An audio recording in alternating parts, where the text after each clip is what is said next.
அன்பானவர்களே, இந்த நாளில் ஒரு கருத்தை நான் சொல்ல விரும்புகிறேன். இது என்னன்னா, இவ்வுலக சூழ்நிலைகளை பிடித்து கொண்டால் எட்டி பார்க்கும் அளவு உயரலாம்.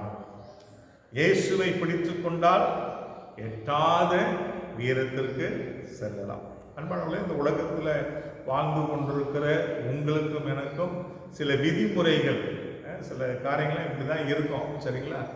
அதெல்லாம் நீங்கள் ஃபாலோ பண்ணீங்கன்னா அதற்கேற்ற நன்மைகள், அதற்கேற்ற வளர்ச்சி, அதற்கேற்ற உயர்வு, அதற்கேற்றதான ஆசீர்வாதங்கள் கிடைக்கும், சரிங்களா? இவ்வுலக சூழ்நிலை பிடித்து கொண்டால் எட்டி பார்க்கிற அளவுக்கு என்ன பண்ணலாம்?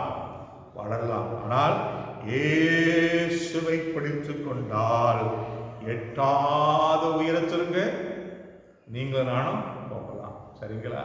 அதனால உங்க வாழ்க்கையில நீங்க என்ன பண்ணணும்? இயேசுவை பிடிச்சுக்கோங்க. வசனம் சொல்லுகிறது அல்லவா, அவரை நோக்கி கூப்பிடு என்று சொல்லும் பொழுது கர்த்தர் பெரிய காரியங்களை செய்கிறது. இயேசுவை பிடிச்சுக்கிட்டீங்கன்னா உங்க அளவுகோல் மாறும். ஆமென். உங்க சூழ்நிலைகள் மாறும். ஆமென். ஆச்சரியமா பார்ப்பாங்க, அதிசயமா பார்ப்பாங்க உங்களை. ஆமென்.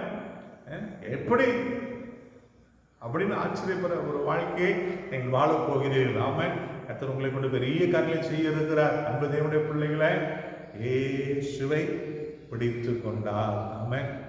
ஜெபத்தோடு தீர்மானம் பண்ணுங்கள். கர்த்தர் உங்களை ஆசீர்வதிப்பாராக.